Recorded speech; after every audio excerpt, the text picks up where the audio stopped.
Hi all, and welcome back to Forewarned, Forearmed. Today's episode we're going to cover dynamic points. I let it stew for quite some time because I actually wanted to get my head around the dynamic points, have a look how they feel, and then make the comments of what I think about dynamic points. As this way, I think because it's not just trying to rush in and go, dynamic points, I've got to at least give it a go, see how it plays, and discuss based off what I see. Instead of just going, okay, there's a few minor point changes, there's this, there's that. I think that's what we've got to take from dynamic points is it's what we make of it. It's a good change. I do see this great for the game because it does give a little bit more of a flavour to it. I think the community as a whole had been asking for this, so it is good to see that BF have actually come up and said, hey look, we hear you, here you are. Alright, so let's jump in, have a look at the dynamic points. We'll have a look at the lists, see what you can do with it, some of the pros, some of the cons of it, and then winners and losers, I guess, of this whole list of dynamic points. So we can see that there's quite a few changes to units as a whole, mostly to deal with those Tier 1 MBTs, those bigger tanks that are most likely going to have front armor 16 plus. So in this case, it's like, as you can see, the Americans, things that went down were their M1s, things that went up, as we can see across the board, is AA units. So this is another take. I think it was something that was mentioned a while back in one of the Facebook feeds, was that people were taking nearly 15 to 20% of their lists in AA to combat air units, and I think this is why some of these things have gone up, just to stop people from doing it. But at the same time, dynamic points does make a few changes to that, including some of the air units as well, especially for the Soviets and the Warpack forces, but we'll get into that later. So we can see that most of the changes are done to the bigger tanks. So for the Brits, challenges go down, and then all the AA goes up. You can see a commonality happening across each of the lists. I think where we really get into the crux of it is the points themselves. And this, I think, is a very underlying difference between the two. If we actually go and have a look at most of the American list and see what we've got, it's like for the tanks themselves, it's a big shift. Like the fact that your M1 tanks are now 8 points is a big shift compared to like nearly what they were previously. So as we see, it was 16 points for 2. Now it's 15, so it's only a slight change to their points to the M1s, but the real big discount comes in the M1A1s for the Americans. So as we can see, 28 points down to 10. 10 points, that's a big difference. It's like nearly a 4-point difference. And I think this is where we see a commonality across the board for a lot of NATO big heavies, is they've got quite the discount to them. So that's a great change there, making discounts on the big heavies, mostly because people have either tried to fit them into a 100-point list and you just can't either fit a full formation of them because it just doesn't work, because you end up either getting swamped by too many T-55s or too much infantry, and you just don't have the damage output to keep up with anything. This is why I've always stressed, if you're going to take big MBTs, use them as a support choice, as a buffer or that single unit reserve unit for NATO, and tailor your force around that. And I don't think, when I look at dynamic points, that will really change that much. I think it'll probably be very similar depending on some of the lists. But the fact now you can take 3 M1HCs for 35 points compared to 54 points, that's like a 19-point difference. That's pretty big. That's a lot of savings on points. especially at 100 points games for dynamics. So that's just the Americans. Brits also, you do take a lot for the Brits, where the challenges go down as well, by a few points. The Roll-Arm Challenge is probably the winners there, where they're 29 points versus 39, so for 3. Rapiers going up to 14 points is pretty painful. But considering the range, damage, rapiers, that's to be expected, I guess. West Germans, I think they also win. Yep, same. 2A5s, 35 points. That's pretty crazy. Again, 6 Rolands, 20 points. 6 Gepards, 21 points. So it's like, it balances out. But I think this is where people look at it. It's like, yeah, your AA's gone up, but your main big MBTs have gone down. So it's like, the points that you would take from your AA have been discounted on your MBTs. So it's like, if you don't take the discount MBTs, you can still build super duper crazy lists of plenty of AA, especially the Gepards. You just now need to work amongst it. So 14 points compared to 10 points, so it's 8 points. But at the same point, you're getting 3 Leopard 2A5s for 35 points, saving you 19 points. So it's like you can still take 28 points of Gepards, of 8 Gepards if you want, and still come out a winner because you've still got the discount for the 2A5s. So that's something to remember, is the fact that yes, you're paying more for AA, but if you don't take the larger MBTs for NATO, you're silly not to, especially with those discounts. I don't know why you wouldn't. Canadians, same with their Leopard 2s, they go down quite considerably. The same with the Leopard 2s for Germans as well, they go down. French really win out, I think, with the Leclerc. Big points discount there. Again, even the Mephistos got discounted. Like, 4 Hot 2 Mephistos for 8 points rather than 10. I don't know about that one, but that's pretty much a decent discount. Like, you can get 8 of them for the same amount of points as 4 Hot Gazelles. You know, I know what I'd rather. Hammerhead, you know, compared to Hunter Killer, you can put them at 2 sides of the board and just control that with an AT-24 missile that's just really going to lay down some hurt. Yep, they're hammerheads, so it's like harder to hit them. They're always concealed. Artillery's probably going to be your go-to. And this is why I hate Hunter Killer helicopters for the game. It's like, yeah, they're expensive, but at the same time, it's like, if you're forced to reserve them, and it's like, they come on, you've got to wait till the following turn. You've got to keep them in terrain to try to keep them alive from enemy AA. But it's like, but enemy AA's gone up. It's like, yeah, that's great, but I've still got to keep them alive. It's like, there's no point. Just take the Mephistos.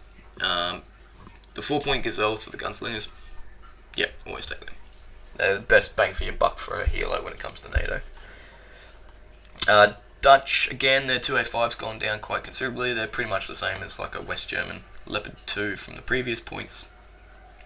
So I think they're big points there. Their PTRLs now, they're 9 points for 3 compared to 6 points for 3, so it's not much of a change really to the Dutch. They've only really gone up by a point, so you can still spam plenty of them. I certainly would, I think, if I was going to play Dutch again. Same for Belgians. Anzacs, their points went up for their Red Eye and RBS 70s, down for their M1A1s, which is quite good considering what they are. And they're a couple points cheaper than the US variants because of that AT rating compared to the US AT rating. Finns T-72s went down, which is good. And then their AA units went up, of course. Same for Swedish, Nords, and Danish. All the AA units went up. Israelis, pretty much like your McCabe 1s are now quite cheap at 5 points a unit.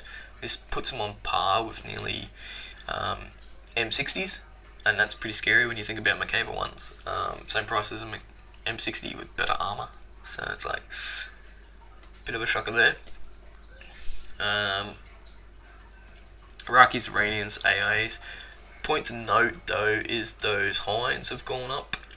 So Hinds have now gone from 5 points to 6 points for 2. So dramatic increase. Soviets, there's plenty to talk about with Soviets in regards to all their stuff. The T-80s themselves got quite cheaper for Soviets. I think this is good, considering a lot of people didn't really take like the Soviet tanks, especially like the T-72Bs, T-64s, and whatnot. I know a lot of people are always complaining about T-72s not being playable in the current meta because of the amount of ATGMs. But I think if you're making them cheaper, then they're probably a lot easier to get more on the board. But at the same time, it's like, I'd still play 72Bs for the ERA over T-72, so it's like, I don't see much of a change really to the T-72s. They're just, I think in the current meta, I do like them as a tank, but I don't really see them playable unless you're playing Czechs. Because I think if Czechs get them even more discounted, that's just nasty. You're pretty much swarming them. T-80 Shock went down, which is good to see.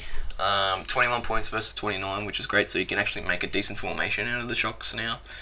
Couple that with Afghansi VDV, and you actually get a very playable list that's 3+ to hit, like 4+ to hit with 3+ skill, which is great. I think that's quite disgusting, but that's just Soviets.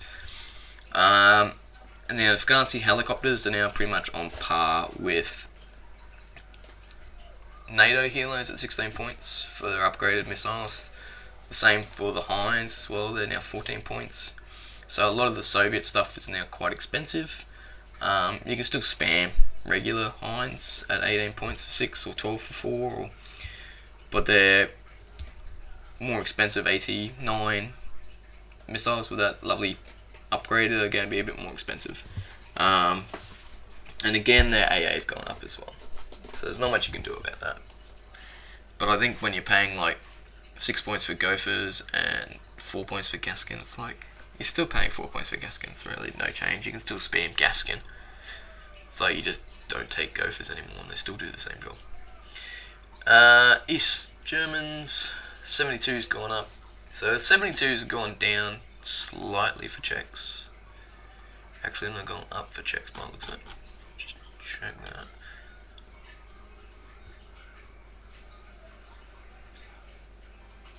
Yeah, no, so C-72s have gone down for Czechs, which is good. Yeah, so T-72Bs really didn't change much.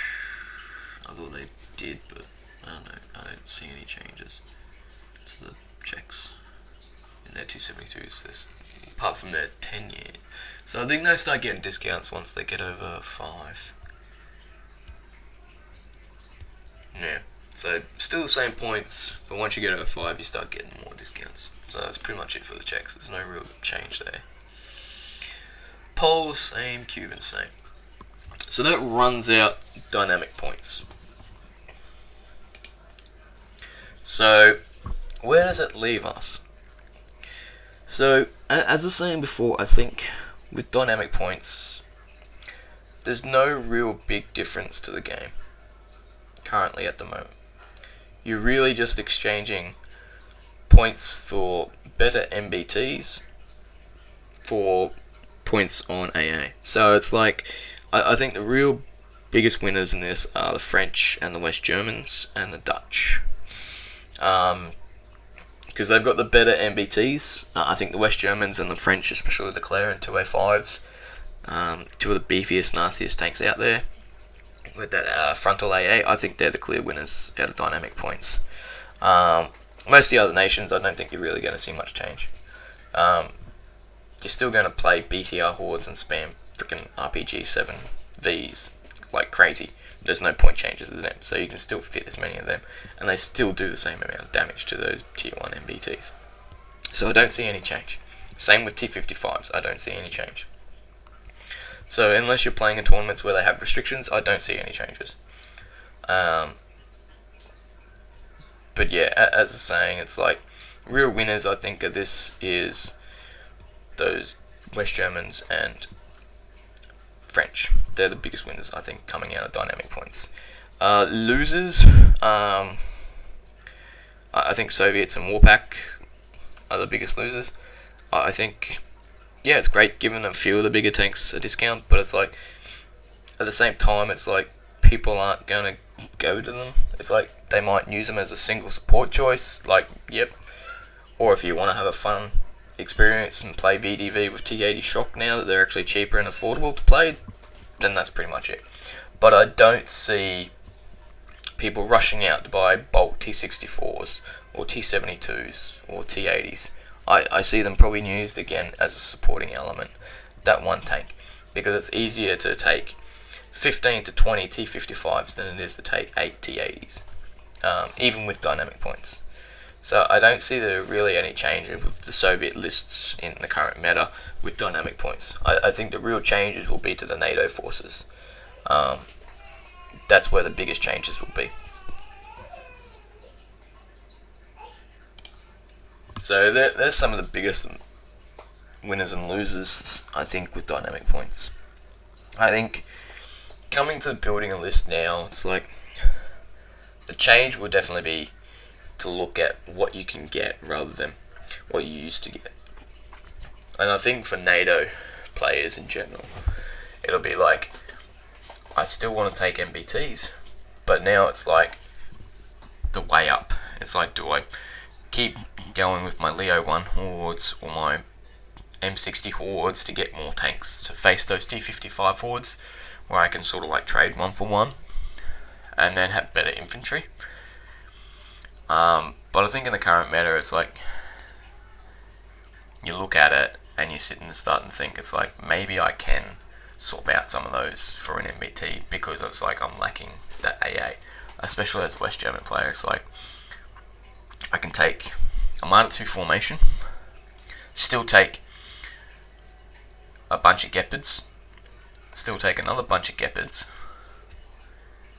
and then take some Leo 2A5s for roughly 2 points more than 3 Leopard 2s that I used to be able to take as a formation support choice for that formation. And instead I get 3 tanks that are a lot beefier and harder to hit, and also just tank shots and can run against Milans and not have to worry about it, especially Milan 2s, where it's like 2 up or more. So I'd say that's probably the biggest trade-off. And the French, I think, are the biggest winners, because it's like, you get the Mephistos for cheap, you get the Leclerc for cheap. Their AA is sort of like not really their biggest change. Take 4 Rolands. It's like no real change. I can still fit, for the same amount of points, 3 Leclercs and 8 Mephisto Hot 2s. So it's really no change to the French whatsoever. The only thing difference is you've just basically handed them the best MBT in the game and said, oh, here you are for cheap, go and use it. And it's like, well, why not? I'm going to take it over AMX 30s, hands down. And it's like, I don't think that was proven at Briscom with the Australian Nationals, where the second place winner used French and 2 Leclercs just run rampant, and that's just 2 of them.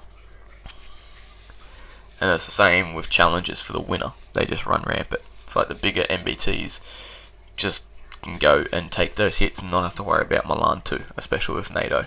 So it's like on blue and blue, they're not going to worry about it. And then against Soviets, like, Soviets don't really have a hard counter for the front armor of those MBTs apart from Heinz, and with Heinz going up, it's just... And then you make the AA more expensive, and it's like, French players are not going to care. It's like, I'm just going to take some Minstrels plus Rolands. Oh, the same points I would have taken for those I've been discounted on the other units, so it's like, what's the point? I don't care. I don't need to worry about that. The same with West Germans. It's like, I can still fit, you know, 28 points for Gepards. I've already gone up by 8 points. Yep, that's great. But you've discounted me 19 points on 2 A5s. So that gives me 19 points that I would have spent to now spend elsewhere. So it's like, I still get 11 points. That's another Marta 2 for, 3 Marta 2s. So it's like, yep. So I think there's no real change to dynamic points. I think if you really want to change dynamic points, you really need to update the whole system, not just some of the things. I think if you're looking for balance within dynamic points, you need to look at each unit individually and go, okay, if I'm going to make these more expensive, then I need to make some other units more expensive as well. Especially infantry, I think you're going to have to balance some of that out as well. So it's like, I can see BTR infantry going up a little if that's the case. And I think this is why inherently you've got to make changes across the board. You just can't give to some things and then take away from others, because it's like, while you're trying to give balance to the game, you're really trying to really give one team a bit of an advantage, and I think NATO get the advantage. They really come out the real winners in this. So I think when it comes to dynamic points, you really need to have a look at the crux and then work your way up, similar to what mid-war was done, and I think that's a lot of work. So I think once we actually see dynamic points come in, hopefully there will be some changes implemented. Now don't forget, chuck in that Google form, put your ideas down, and that's important, because that's where those changes will come in. And that's probably the most important thing, is making sure that your voice is heard when it comes to dynamic points. So that's my take on dynamic points. Until next time, good hunting.